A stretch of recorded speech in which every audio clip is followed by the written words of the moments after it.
এই ঘটনার প্রতিবাদ জানাবার কোনো ভাষা আমার কাছে নাই। আমি আপনাদের কাছে আন্তরিকভাবে বলছি, 5 আগস্টের পর থেকে এই ঘটনা ঘটার আগের দিন পর্যন্ত একবার আমার মনে হয়নি যে এই সরকারের আমলে এই রকম একটা নৃশংস ঘটনা ঘটতে পারে।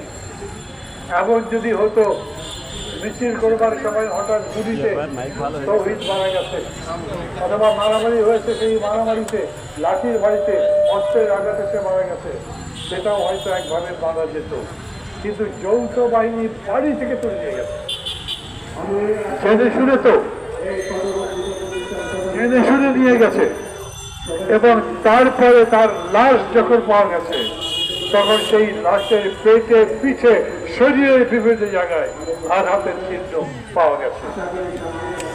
আমি এই সরকারের কাছে বলি, এই সরকারের স্বরাষ্ট্রমন্ত্রীর কাছে বলছি, এই সরকারের যত উপদেষ্টা আছেন, প্রধান উপদেষ্টা আছেন, প্রত্যেকের কাছে বিনীতভাবে অনুরোধ করছি, এই জন্য আপনারা আপনাদের ব্যাখ্যা প্রদান করেন।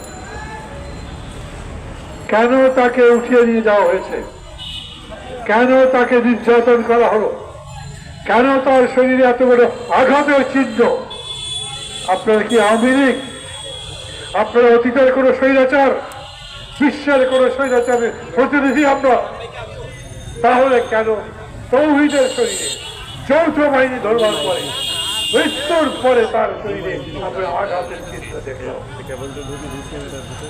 ডক্টর ইউনূস ভালোবাস, তার সম্পর্কে, তার বিরুদ্ধে কথা বলি না, আমি বলি না, সমালোচনা করি, ভুল যদি মনে করি সেটা বলি, কিন্তু এরকম মনে করি না ডক্টর ইউনূস একজন জালি, মনে করি না তিনি অত্যাচারী, মনে করি না তিনি লোভী, মনে করি না তিনি ক্ষমতা লোভী।